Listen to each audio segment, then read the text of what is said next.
July 11th, 1940. A windowless conference room in the Munitions Building, Washington, D.C.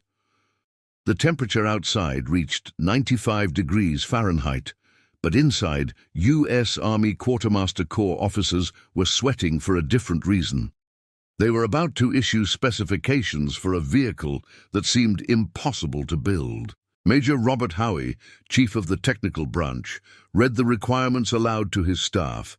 Light reconnaissance vehicle, 4-wheel drive, 3 seats, wheelbase 80 inches maximum, weight not to exceed 1,300 pounds, payload 1,660 pounds, fold-down windshield for aircraft transport. He paused, then delivered the impossible part. Delivery of working prototypes in 49 days. One officer laughed. "Sir, that's not enough time to design it, much less build it." Howie didn't smile. "Those are the specifications. Send them to every automobile manufacturer in America. Somebody will figure it out." The specifications went to 135 companies. 132 responded the same way. Impossible. 3 companies said yes. What nobody in that conference room could have imagined was that they were about to create the vehicle that would help win World War II. A vehicle so versatile, so reliable, so utterly indispensable that Allied victory without it became unthinkable. German commanders would laugh at it, call it a toy, mock American engineering. Then 639,235 of these vehicles would roll off production lines and change the face of modern warfare forever. This is the story of the Willys MB and Ford GPW, the vehicle the world knows simply as the Jeep. American Bantam Car Company of Butler, Pennsylvania was dying. The tiny automaker, known for building small economy cars during the Depression, was on the verge of bankruptcy. They had 300 employees and facilities designed to produce maybe 1,000 vehicles per year. The Army contract might be their salvation if they could deliver. Karl Probst, their chief engineer, was 40 years old with thinning hair and thick glasses. He'd worked for Bantam for exactly 1 week when the Army specifications arrived. His boss handed him the paperwork and said, "You have 49 days. Don't sleep." Probst didn't. For the next 7 weeks, he worked 18-hour days, sketching designs, calculating weight distributions, sourcing components. The 2,300-pound weight limit was impossible. The more he calculated, the more impossible it became. He called suppliers across the country, begging for the lightest possible components. Continental Motors could provide a 112-inch inline 4-cylinder engine, producing 45 horsepower while weighing only 338 pounds. Spicer Manufacturing offered a transfer case and axles designed for farm tractors, rugged but light.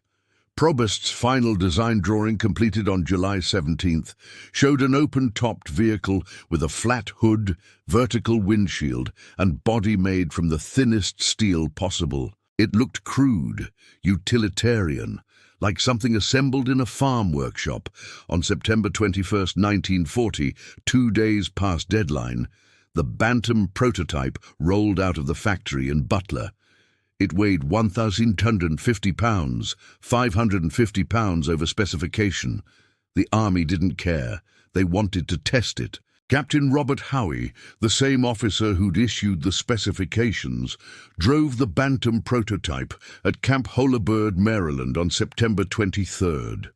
For 3 hours, he put it through hell. He drove it up a 60-degree slope that made experienced test drivers nervous. The little vehicle climbed it without hesitation, its 4-wheel drive clawing for traction, its 45-horsepower engine straining but never faltering. He drove it through a stream, water pouring over the hood. The engine coughed once, then kept running. He loaded it with 800 pounds of sandbags, 140 pounds over specification. The suspension compressed, but the vehicle still drove normally. Then he did something that wasn't in the test protocol.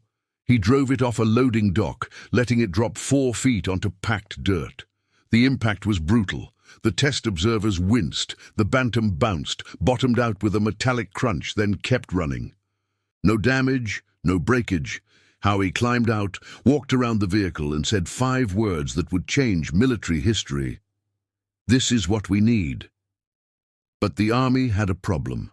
American Bantam couldn't possibly produce enough vehicles for a global war.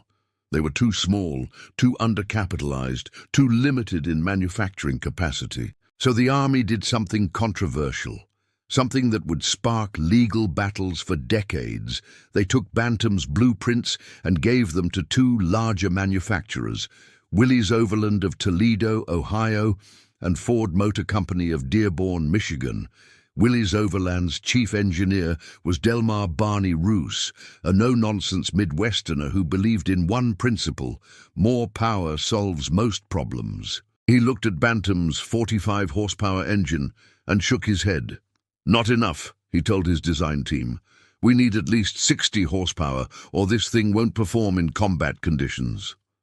Roos designed a new engine specifically for the vehicle. The Willys Go Devil L134 inline 4-cylinder produced 60 horsepower at 4,000 RPM and 105 pound-feet of torque. It was larger and heavier than Bantam's engine, but it transformed the vehicle's capabilities. The Willys prototype, designated MA, arrived at Camp Holabird in November 1940. It weighed 2,450 pounds, nearly double the Army's original specification. But when test drivers took it through the same evaluation course that had challenged the Bantam, they discovered something remarkable. The extra power made it faster, more responsive. The Go Devil engine could maintain highway speeds while carrying full loads, something the underpowered Bantam struggled to do. In rough terrain, the additional torque meant the Willys could power through obstacles that would bog down lighter vehicles. Ford's prototype, the GP, General Purpose, though soldiers would claim it stood for Government 80-inch wheelbase, arrived in November as well. Ford had taken elements from both previous designs, combining Bantam's lightweight construction with Willys' more powerful engine concept. The Army tested all 3 designs through the winter of 1940-41. They drove them through swamps in Louisiana, deserts in Arizona, mountains in Colorado. They pushed them beyond any reasonable limit, trying to find the breaking point. What they discovered was that all 3 designs were remarkably capable, but the Willys had an advantage: raw power. In the harsh conditions of combat, power mattered more than weight savings. On July 23, 1941, the U.S. Army awarded Willys Overland a contract to produce 16,000 vehicles, designated the Willys MB. Ford was brought in as a second source, producing an identical vehicle designated Ford GPW. The final standardized design incorporated the best features of all 3 prototypes: Willys' powerful Go Devil engine, Ford's refined body construction, and Bantam's lightweight design philosophy. The result was a vehicle that weighed 2,450 pounds empty, could carry 800 pounds of cargo or personnel, had a top speed of 65 miles per hour, and could operate in any terrain on Earth. The name Jeep had multiple origin stories. Some claimed it came from the abbreviation GP for General Purpose, soldiers slurring it into Jeep. Others insisted it came from Eugene the Jeep, a character in the Popeye comic strip who could go anywhere and do anything. The name appeared in print as early as February 1941 in a Washington Daily News article, and by mid-1941, everyone was calling it a Jeep. Production began in earnest in late 1941. Willys' factory in Toledo was expanded. Ford's factories in River Rouge, Michigan, Dallas, Texas, and Louisville, Kentucky began producing GPWs. The production rate climbed rapidly: 100 per day, then 200, then 500. By December 7, 1941, when Japanese aircraft attacked Pearl Harbor, approximately 50,000 Jeeps had been produced. That number would increase exponentially as America mobilized for war. What nobody knew yet was how German commanders would react when they encountered this American creation, or how completely they would underestimate it. WWII Chapter 2, Unsuitable for Military Use. The German assessment, March 1942, Oberkommando der Wehrmacht Headquarters, Berlin. German military intelligence had obtained detailed information about American vehicle production through multiple sources, agents in neutral countries, technical publications, and analysis of equipment captured in the Philippines after American forces surrendered. Among the documents was a technical specification sheet for the Willys MB quarter-ton truck. Oberstleutnant Heinrich Müller, head of the Wehrmacht's Automotive Evaluation Section, studied the specifications with growing amusement. "Look at this," he told his staff.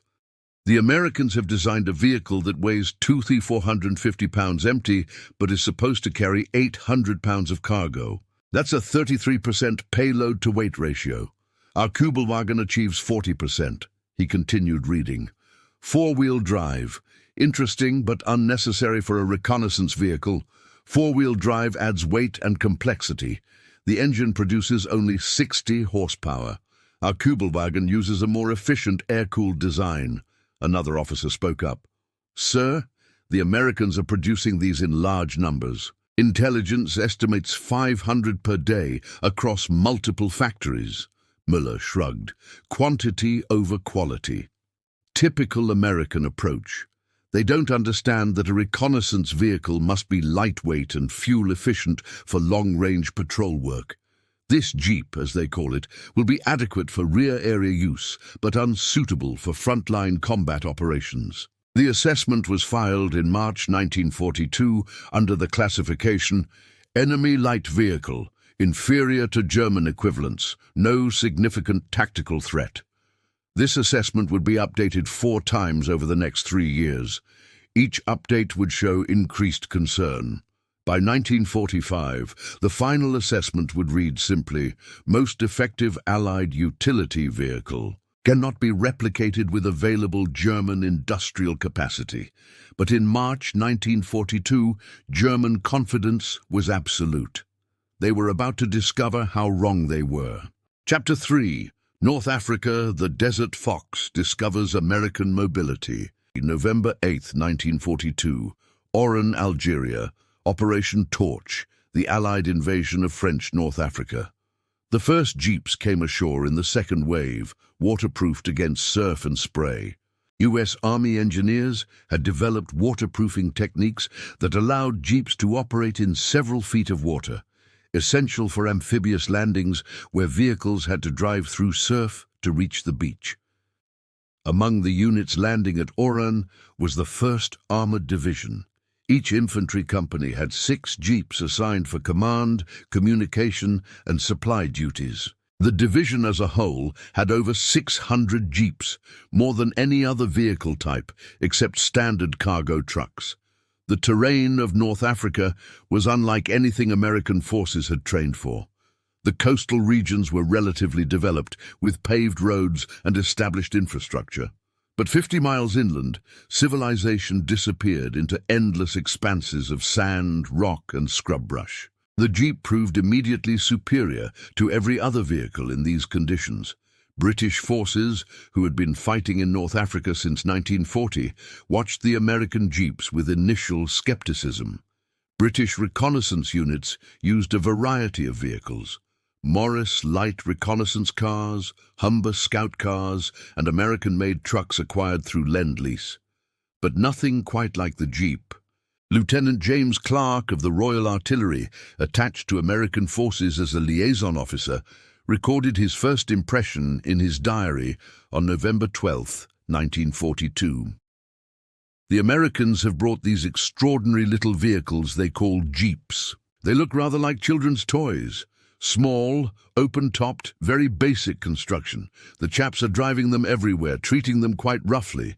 I thought they'd break down within days, but they're still running perfectly. Rather impressive, actually." Within 2 weeks, Clark's impression changed dramatically. A sudden rainstorm turned a supply route into a muddy morass. British trucks became hopelessly bogged down. The entire supply convoy ground to a halt. Then American jeeps began shuttling supplies forward, bypassing the stuck trucks entirely. They drove through mud that should have been impassable. They're four-wheel drive and relatively lightweight, allowing them to maintain traction where heavier vehicles foundered. Clark wrote on November 25th, "I must retract my earlier assessment. These Jeeps are absolutely brilliant. I've watched them operate in conditions that would stop any British vehicle. The Americans are quite clever with them, mounting machine guns, towing artillery, carrying wounded, one vehicle doing a dozen different jobs. We should order thousands of them. The British did exactly that." Over 50,000 Jeeps would eventually be supplied to British and Commonwealth forces under Lend-Lease. But it was the German forces, Rommel's Afrika Korps, who would be most impressed by American mobility. The Afrika Korps had been fighting in North Africa since February 1941. They were the most experienced desert warfare force in the world, masters of mobile combat across vast distances. Their tactics relied on rapid movement, aggressive reconnaissance, and exploitation of enemy weaknesses before defenses could solidify. Rommel's forces used the Kübelwagen extensively, a lightweight vehicle designed by Ferdinand Porsche. With an air-cooled engine and rear-wheel drive, it was well suited to desert conditions, but it had limitations. The rear-wheel drive meant it struggled in soft sand. The limited power meant it couldn't tow heavy loads, and German production could never match demand. The Afrika Korps was chronically short of vehicles.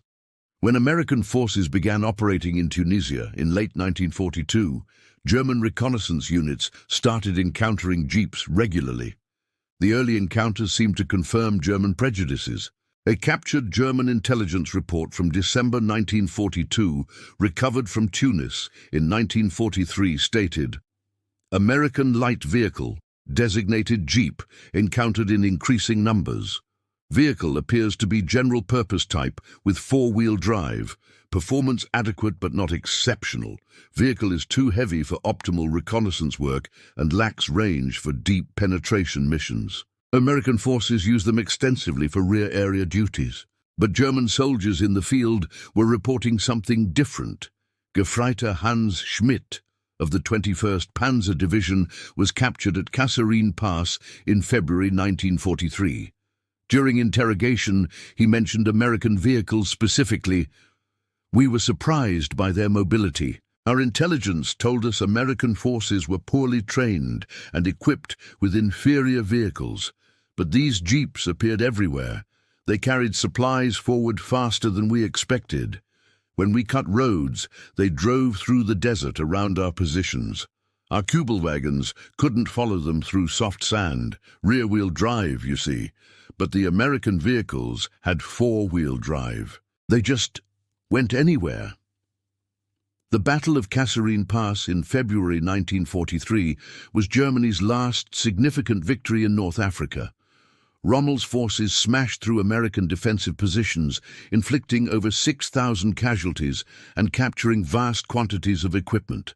But even in defeat, American mobility impressed German observers. Oberst Rudolf Lang, commanding the 21st Panzer Regiment during the Kasserine operation, wrote in his after-action report, "American forces demonstrated unexpected mobility during withdrawal. Despite losing their main defensive positions, they successfully evacuated most heavy equipment and artillery. Their light vehicles, which they use extensively for towing and transport, allowed rapid redeployment that prevented complete encirclement. Recommendation: increase efforts to destroy American motor pools, as their mobility appears to be their primary tactical advantage." After Kasserine, American forces learned harsh lessons about combat against the experienced Afrika Korps, but they maintained one critical advantage: mobility. Jeeps kept supplies flowing to frontline units, evacuated wounded faster than any previous vehicle could, and allowed commanders to personally visit positions across vast distances. General George S. Patton arrived in North Africa in March 1943 to take command of II Corps after the Kasserine debacle. Patton was a student of mobile warfare, a believer in speed and aggression. He immediately recognized the Jeep's value. Patton preferred to travel in a Jeep rather than in command cars or armored vehicles. He wanted to move fast, see things personally, be visible to his troops. The Jeep allowed all of that. His driver, Sergeant John Mims, recalled Patton's first words upon arriving in Tunisia. "Sergeant, I want to visit every unit in this corps. We'll use the Jeep. I want to see the ground, see the men, understand what we're facing. This vehicle can take me anywhere. Let's go." For the next 2 months, Patton covered thousands of miles in his Jeep, visiting units, inspecting positions, and personally delivering orders to commanders. His visibility transformed two corps' morale. Soldiers saw their general in a Jeep, no different from theirs, sharing the same dust and heat. The German forces noticed. Captured German documents from April 1943 mentioned increased enemy command mobility and difficulties tracking American headquarters locations due to frequent movement.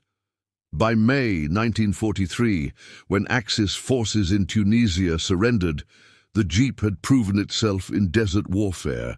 It could handle sand, rock, mud, and everything in between. It could carry supplies, tow artillery, mount weapons, and evacuate wounded. Most importantly, it gave Allied forces a mobility advantage that German forces, chronically short of vehicles and fuel, couldn't match. But North Africa was just the beginning.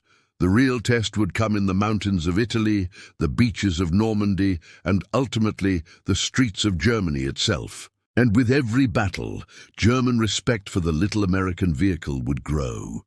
Chapter 4. Sicily and Italy, Impossible Roads, July 10, 1943. The invasion of Sicily began before dawn. Among the first vehicles to land on the beaches were Jeeps, waterproofed and equipped with special flotation devices for deep water operation. The 1st Infantry Division alone brought 673 Jeeps ashore in the first 48 hours. The terrain of Sicily was nothing like North Africa. Instead of flat desert, Sicily offered steep mountains, narrow roads carved into cliffsides centuries ago, and villages where streets were barely wide enough for a donkey cart, much less military vehicles. German commanders defending Sicily believed the terrain would neutralize Allied mobility advantages. General-Lieutenant Fridolin von Senger und Etterlin, commanding German forces in Sicily, wrote in his initial defensive assessment, "The mountainous terrain of Sicily favors defensive operations. Enemy mechanized forces will be restricted to main roads, which we have prepared for demolition and defense. Their mobility advantage, significant in North African desert terrain, will be negated by geography." He was wrong. The 7th Army under Patton discovered that Jeeps could navigate roads that seemed impossible for vehicles. Where standard trucks required roads at least 12 feet wide, Jeeps could operate on paths half that width. Where trucks struggled with grades steeper than 20 degrees, Jeeps climbed 30-degree slopes without difficulty.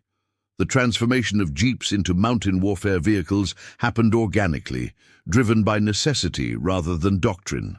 Infantry units discovered that Jeeps could reach forward positions that were supposedly inaccessible to vehicles. Artillery units found that Jeeps could tow 37mm anti-tank guns up trails that pack mules had previously hauled them along. Medical units made the most dramatic use of Jeeps in mountainous terrain. Private First Class Desmond Doss, a medic with the 307th Infantry, 77th Division, though Doss is more famous for his actions in the Pacific, similar stories occurred throughout Sicily and Italy, exemplified the life-saving potential of rapid evacuation. Throughout the Italian campaign, medics used Jeeps to evacuate wounded from forward positions to field hospitals, dramatically reducing the time between wounding and treatment. The statistics were remarkable. In World War I, the average time from wounding to surgical care was 12 to 18 hours. In World War II, using Jeeps for rapid evacuation, that time dropped to 6 to 8 hours in most cases, and sometimes as little as 2 to 3 hours. The result was a dramatic decrease in mortality rates from combat wounds. German forces in Sicily and Italy quickly learned that destroying roads didn't stop American mobility. When engineers demolished a bridge, jeeps found fords. When they cratered roads, jeeps drove around the craters through fields and forests. When they blocked mountain passes, jeeps found alternate routes. Oberst Wilhelm Rapke, commanding the 71st Infantry Division during the defense of Sicily, was captured in August 1943. During interrogation at Oran, he spoke extensively about American mobility. "We underestimated their vehicles. These jeeps appeared everywhere, on roads we thought impassable. We would destroy a bridge, certain we had blocked that route for days." Within hours, the Americans had ferried their jeeps across the river and resumed operations. We mined a road. They drove through the fields beside it. It was impossible to pin them down. The Italian mainland campaign, beginning in September 1943 with landings at Salerno, would prove even more challenging. The terrain was more mountainous than Sicily, the roads fewer and worse maintained, and the German defense more determined. The Winter Line, a series of German defensive positions across the Italian peninsula, was designed to exploit the terrain. Mountains channeled Allied forces onto a few main roads, where German forces could concentrate defensive firepower. The Germans were confident that Allied mobility would be neutralized. Instead, the Jeep adapted again. The 10th Mountain Division, a specialized unit trained for mountain warfare, arrived in Italy in January 1945. They discovered that jeeps equipped with tire chains could operate on ice and snow that stopped other vehicles. More importantly, jeeps could be driven to within a few hundred yards of the front lines in terrain where other vehicles required supply by mule train or human porters. The 34th Infantry Division, holding positions near Monte Cassino in early 1944, used jeeps to maintain supply lines on roads that were under constant German artillery fire. Drivers developed tactics for surviving the bombardment. Drive fast, vary your timing, never use the same route twice in a row. Corporal George Luz, a jeep driver with the 34th Infantry, survived 47 trips to forward positions under fire between February and May 1944. He was awarded the Bronze Star for his actions. In his citation it noted, "Corporal Luz demonstrated exceptional courage while maintaining supply lines under constant enemy fire. His actions ensured ammunition and supplies reached frontline units when conventional transport failed." German prisoners captured during the Italian campaign increasingly mentioned American mobility. A captured German intelligence summary from March 1944, found in destroyed headquarters near Anzio, stated, "Enemy light vehicle, designated Jeep, continues to demonstrate exceptional capability in all terrain conditions. Vehicle is now encountered in roles including command transport, artillery towing, weapons platform, ambulance, reconnaissance, and general supply. Versatility exceeds any comparable German vehicle. Recommend increased priority for destruction of enemy motor pools." That last recommendation revealed German frustration. They couldn't stop the jeeps, so they tried to destroy them before deployment. But American production was replacing losses faster than Germany could inflict them. By May 1944, when Allied forces finally broke through the Winter Line and captured Rome, the Jeep had proven it could operate in any terrain. Desert, mountains, mud, ice. Nothing stopped it. The next test would be even more significant, the invasion of Normandy and the liberation of Europe. Chapter 5. D-Day and the Breakout. Mobility wins wars. June 6, 1944, 6:30 hours, Omaha Beach. The first jeeps hit the beach in the second wave, approximately 45 minutes after H hour. They drove through surf, across beach obstacles, through German machine gun fire, and immediately began performing the mission they were designed for, keeping armies moving. In the first 24 hours of D-Day, over 2,000 jeeps came ashore across all 5 invasion beaches. At Omaha Beach, where American forces faced the toughest resistance, jeeps evacuated wounded soldiers from the beach to aid stations as quickly as they could be loaded. At Utah Beach, where resistance was lighter, jeeps pushed inland carrying scouts and commanders to assess the situation. The importance of these vehicles cannot be overstated. The success of D-Day depended on getting forces off the beaches and inland before German reinforcements could counterattack. That required moving men, supplies, ammunition, and equipment across beaches that were still under fire. Jeeps did this job better than any other vehicle. General Omar Bradley, commanding U.S. ground forces during the invasion, later wrote in his memoir, A Soldier's Story, "The Jeep became indispensable from the first hour. Its versatility allowed us to use it for every conceivable purpose. While we never intended it as a frontline combat vehicle, it proved capable of operating under fire. Its speed and agility allowed rapid evacuation of wounded, critical in the confused fighting of the first days. German forces defending Normandy were shocked by Allied mobility even before the invasion. General Feldmarschall Erwin Rommel, commanding Army Group B responsible for defending France, had inspected Atlantic Wall defenses throughout early 1944. He knew that if the Allies successfully landed, the key to defeating them would be rapid counterattack before they could build up forces. His plan required German mobile reserves to reach the beaches within hours of the landing. But Allied air superiority made daylight movement suicide. Rommel needed to move at night, but night movement required time the Americans weren't giving him. Rommel's chief of staff, General Lieutenant Hans Speidel, later testified, "The Americans established mobility superiority immediately after landing. Their light vehicles, which they used extensively, allowed rapid communication between units and quick response to changing situations. Our counterattacks were delayed by hours, sometimes days, because we couldn't move in daylight. When we did attack, we found American forces had already repositioned. The Jeep, though small, gave them tactical flexibility we couldn't match." The hedgerow fighting in Normandy from June through July 1944 was brutal. The Norman bocage, small fields surrounded by thick earthen banks topped with hedges, created a defender's paradise. Each field became a small fortress. Movement was channeled onto narrow lanes where German forces could concentrate fire.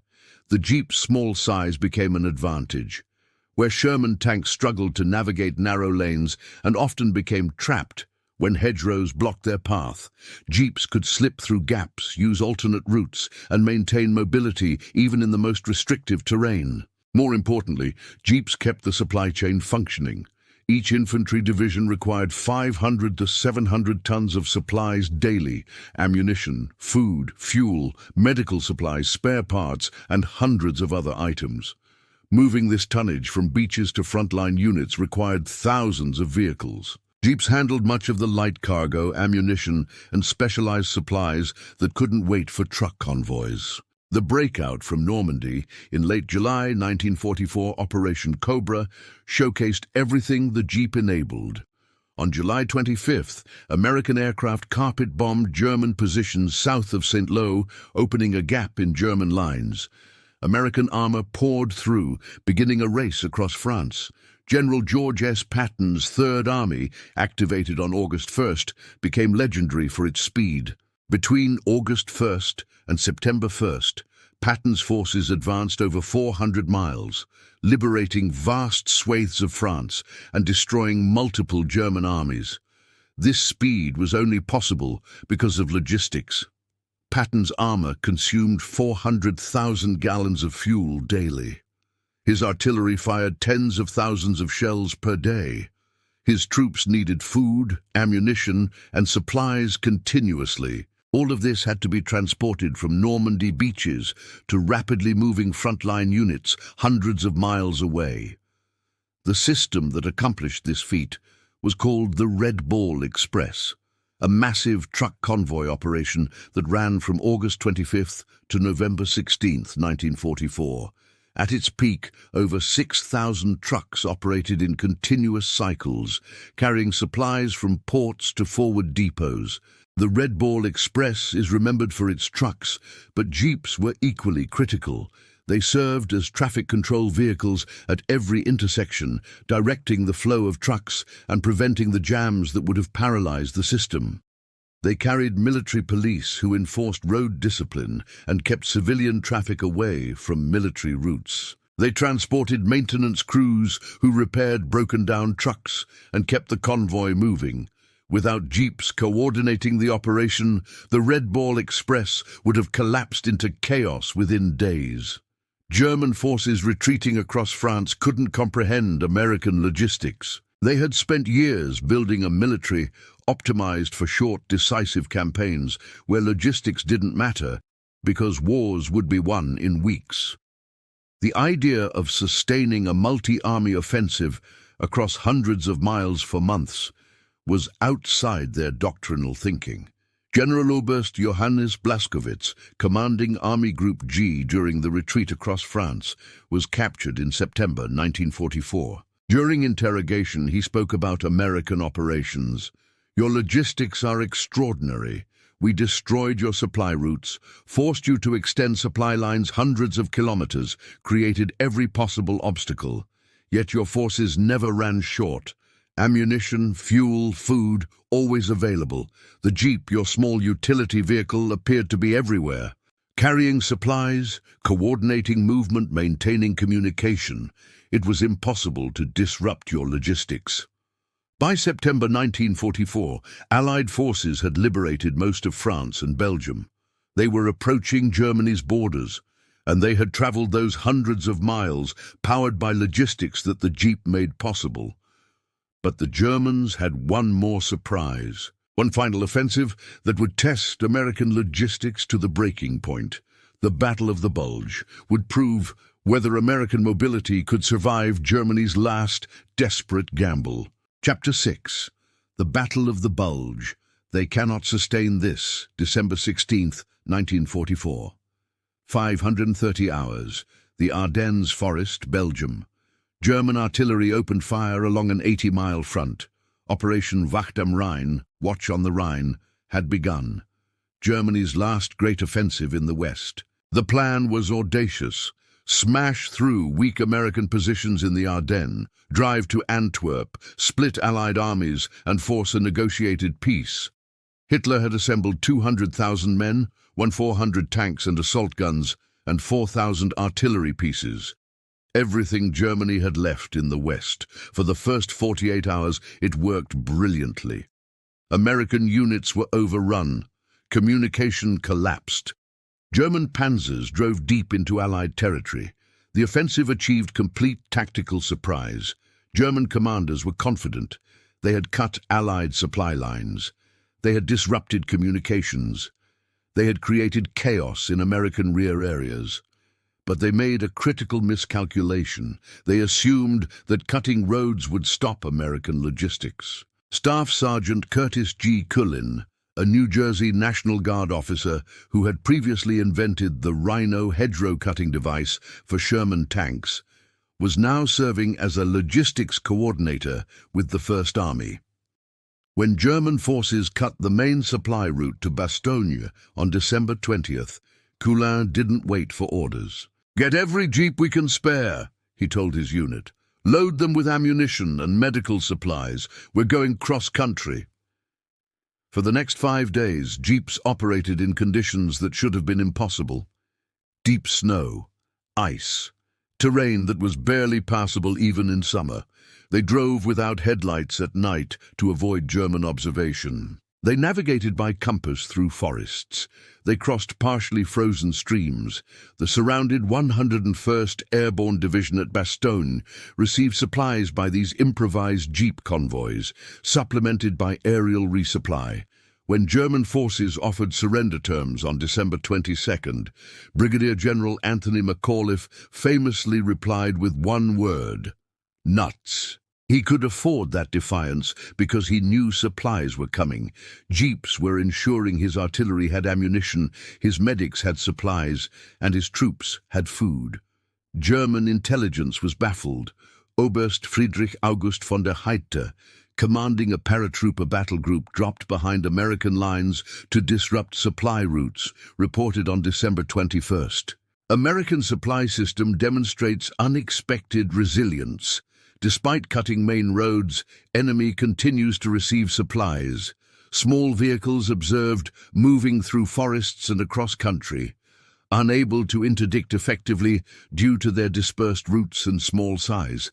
Enemy logistics appear flexible beyond our planning assumptions. By Christmas 1944, Patton's Third Army had relieved Bastogne, and the German offensive was failing. Not because American forces had defeated German armor in direct combat, but because German logistics had collapsed while American logistics held firm. The statistics reveal the difference. American forces in the Bulge sector were supplied by over 5,000 jeeps operating continuously. These vehicles moved ammunition, food, fuel, medical supplies, and replacement troops to frontline units even when main roads were cut.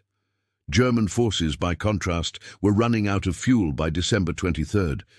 Many panzer divisions were immobilized not by American firepower, but by empty fuel tanks. They had gambled everything on capturing American fuel depots, but those depots were evacuated or destroyed before German forces reached them, evacuated by jeeps. General der Panzertruppen Hasso von Manteuffel, commanding the 5th Panzer Army during the Bulge, later reflected, "We cut their roads, we disrupted their communications, we created chaos in their rear areas. In any previous campaign against any other enemy, this would have paralyzed their logistics for days, perhaps weeks. But the Americans simply rerouted everything. Their Jeep, that small vehicle we had dismissed as inadequate, gave them flexibility we couldn't counter. They moved supplies through forests, across fields, through terrain we thought impassable to vehicles. We had superior tactics. They had superior logistics. Logistics won." The Battle of the Bulge ended in January 1945 with complete German defeat. Germany had lost 100,000 men, 800 tanks, and its last mobile reserves. The Allies lost fewer men and replaced their equipment losses within weeks. The difference wasn't courage or tactical skill. Both sides fought with determination. The difference was that American forces could sustain combat operations indefinitely. German forces couldn't. The Jeep was the physical manifestation of that sustainability. Chapter 7. Germany, 1945. We should have built these. March 1945. The Rhine River crossings. American forces were entering Germany itself, the final phase of the war in Europe. Every crossing of the Rhine required enormous logistical coordination. Men, vehicles, ammunition and supplies had to be moved across the river under fire, then kept supplied as forces pushed deeper into Germany. At Remagen, where the Ludendorff Bridge was captured intact on March 7th, jeeps were among the first vehicles across. Within 24 hours, over 300 jeeps had crossed the bridge, establishing supply lines for the expanding bridgehead. German forces attempting to destroy the bridge and contain the bridgehead discovered that American mobility made containment impossible. Every time they concentrated forces to attack one sector, Americans redeployed faster than Germans could react. General Major Otto Hitzfeld, commanding L77 Mies Corps attempting to contain the Remagen bridgehead, reported on March 10th. Enemy mobility exceeds all previous experience. Their light vehicles allow rapid concentration of forces at any threatened point. We attack one sector, they reinforce it within an hour. We prepare to attack elsewhere, they have already repositioned. It is impossible to achieve local superiority because they move faster than we can concentrate. By April 1945, Germany was collapsing. Its armies were shattered, its cities in ruins, its logistics non-existent. Yet even in defeat, German officers recognized what they were facing. SS Obersturmbannführer Otto Skorzeny, famous for commando operations including the rescue of Mussolini, was captured in May 1945. During interrogation, he spoke about German failures. "We focused on weapons, better tanks, better aircraft, wonder weapons that would turn the tide. The Americans understood that wars are won by logistics, not by individual weapon superiority. That Jeep of yours, I saw thousands of them, everywhere, doing everything. We had nothing comparable. The Kübelwagen was adequate, but we produced 50,000 during the entire war. You produced 640,000 Jeeps. That difference, multiplied across every category of equipment, made defeat inevitable. The numbers Scoresny cited were accurate. Total Jeep production during World War II was 639,245 vehicles. Willys Overland, 361,349 units. Ford Motor Company, 277,896 units. American Bantam, 2,675 prototype and pre-production units. This compared to approximately 50,000 Kübelwagens produced by Germany during the same period. But beyond raw numbers, the Jeep's versatility meant that one American vehicle could perform roles that required multiple specialized German vehicles. A Jeep could serve as command transport in the morning, artillery tractor in the afternoon, and ambulance in the evening. German forces needed different vehicles for each role. The industrial implications were staggering. Each Jeep required approximately 65 man-hours to build at peak production efficiency. American factories were producing one Jeep every 80 seconds during 1944. The Willys plant in Toledo operated 3 shifts, 24 hours per day, 7 days per week. The Ford plants in Michigan, Texas, and Kentucky did the same. German production, by contrast, was scattered across dozens of small workshops, frequently disrupted by Allied bombing and chronically short of materials. By 1945, German vehicle production had virtually ceased. The human element was equally important. American Jeep drivers received thorough training on vehicle operation, maintenance, and repair. Each driver could perform basic maintenance that kept Jeeps running under harsh conditions. German drivers often lacked such training, and specialized mechanics were scarce. Technical Sergeant Horace Woodring, a maintenance supervisor with the 3rd Armored Division, described the difference. We could keep Jeeps running with spare parts scavenged from damaged vehicles. Every component was standardized. A carburetor from a Willys fit a Ford GPW perfectly. Wheels were interchangeable. Even body panels could be swapped. The Germans had nothing like that. Their vehicles were hand-built, each one slightly different. They couldn't cannibalize parts the way we could. This standardization was a deliberate design choice by American engineers. When the Army standardized the Jeep design in 1941, they mandated that every component be interchangeable between manufacturers. A Willys transmission could be installed in a Ford Jeep. A Ford engine could power a Willys chassis. Every part, every component was identical. The result was a supply system of unprecedented efficiency. A single parts depot could support all Jeeps, regardless of manufacturer. A mechanic trained on Willys vehicles could repair Ford vehicles without retraining. By May 8, 1945, when Germany surrendered, over 640,000 Jeeps were in service with Allied forces worldwide. They had operated in every climate: the deserts of North Africa, the mountains of Italy, the bocage of Normandy, the forests of the Ardennes, and the rubble-strewn streets of Germany itself. They had performed every conceivable military role: command transport, reconnaissance, ambulance, weapons platform, artillery tractor, radio vehicle, supply transport, military police patrol, engineering support, and dozens of others. They had traveled hundreds of millions of miles collectively. They had carried millions of soldiers. They had evacuated millions of wounded. They had towed thousands of artillery pieces. They had mounted thousands of machine guns and recoilless rifles. And they had changed German perceptions from mockery to respect to something approaching awe. Chapter 8. Post-War Assessments. We underestimated everything. September 1945. Allied intelligence teams were systematically interrogating German officers, attempting to understand German military thinking and learn lessons for future conflicts. One of the most comprehensive interrogations involved Generaloberst Alfred Jodl, chief of the German Armed Forces Operations Staff, and one of Hitler's closest military advisors. Jodl was questioned extensively about German strategic decisions, including industrial planning and vehicle procurement. The interrogator asked about German assessments of Allied equipment. Jodl's response, recorded in Allied intelligence files, was revealing. "We consistently underestimated American industrial capacity and the combat value of mass production. We believed quality would triumph over quantity. We built superior individual tanks, aircraft, and vehicles. But you built adequate ones in overwhelming numbers.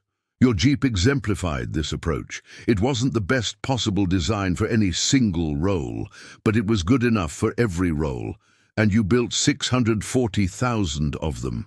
We couldn't match that production even if we had started in 1939. When asked specifically about the Jeep's impact, Jodl continued, "That vehicle gave your forces flexibility we couldn't achieve. It allowed your armies to sustain operations continuously without pause for reorganization. It kept your logistics flowing despite our efforts to disrupt them. If I could change one decision from the war, I would have prioritized production of a similar vehicle. But we lacked the industrial capacity, the standardization, and the design philosophy to create it." Similar assessments came from other senior German officers. General Feldmarschall Albert Kesselring, who commanded German forces in Italy and later in the West, wrote in his memoirs, "The American way of war emphasized logistics and mobility over tactical brilliance. Their Jeep was the perfect embodiment of this philosophy. In Russia, we fought an enemy with superior numbers but inferior logistics. We could win battles through maneuver. Against the Americans, their logistics prevented us from achieving the operational paralysis we relied upon. Cut their supply line, and they'd have supplies coming from 3 other directions within hours. The Jeep made that possible." The most detailed German assessment came from a post-war study commissioned by the U.S. Army. German engineers and military experts were asked to evaluate American equipment and identify lessons learned. The section on the Jeep, written by former Kübelwagen engineers, acknowledged, "The American quarter-ton truck represents superior engineering for its intended purpose. Its 4-wheel drive system, while adding complexity, provides operational capability in terrain that defeats 2-wheel drive vehicles. The powerful engine, though less fuel-efficient than German designs, ensures adequate performance under all conditions. The standardized construction allows mass production and simplified logistics. The versatile design allows multiple roles with minimal modification. This vehicle should serve as a template for future German light vehicle development." The irony of that last sentence wasn't lost on anyone. There would be no future German military vehicle development, at least not for several years. Germany was divided, occupied, and forbidden from building military equipment. But when West Germany was permitted to rebuild its military in the 1950s, one of their first priorities was developing a light vehicle similar to the Jeep. The resulting vehicle, the DKW Munger, was clearly inspired by American design philosophy. Other nations reached similar conclusions. Britain continued producing Jeeps under license after the war and developed the Land Rover, directly inspired by the Jeep concept. France created the Hotchkiss M201, essentially a French-built copy of the Jeep.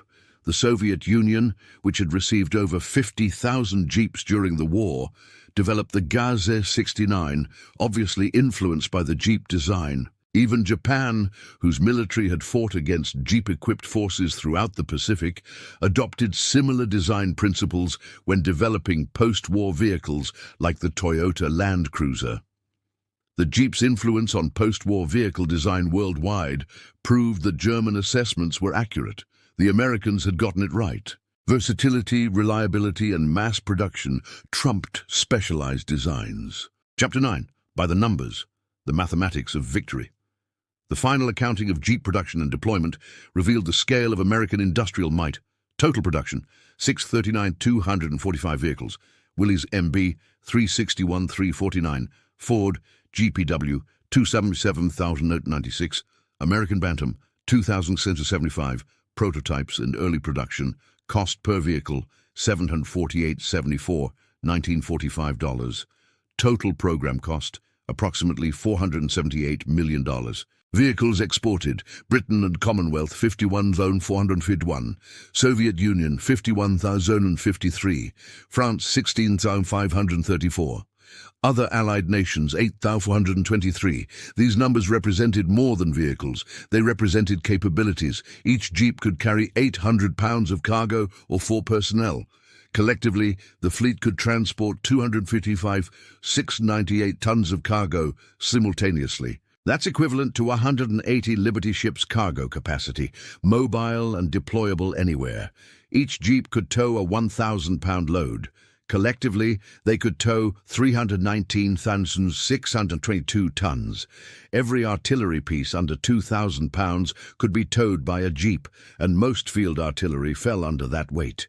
Each Jeep had a range of approximately 300 miles on a single tank of fuel. Operating continuously, the fleet could cover 191,773,500 miles daily. That's enough to circle the Earth 7,700 times every day. The ammunition expenditure was equally impressive. Jeeps mounting machine guns, estimated at 15% of total fleet, carried approximately 2,500 rounds per vehicle. That's 143,886,750 rounds of ammunition, potentially mobile and ready for immediate deployment. The medical impact was profound. Jeeps used as ambulances, estimated at 10% of total fleet, could simultaneously evacuate 191,573 wounded soldiers. During the war, rapid evacuation by Jeep ambulances contributed to the lowest combat mortality rate in American military history up to that point.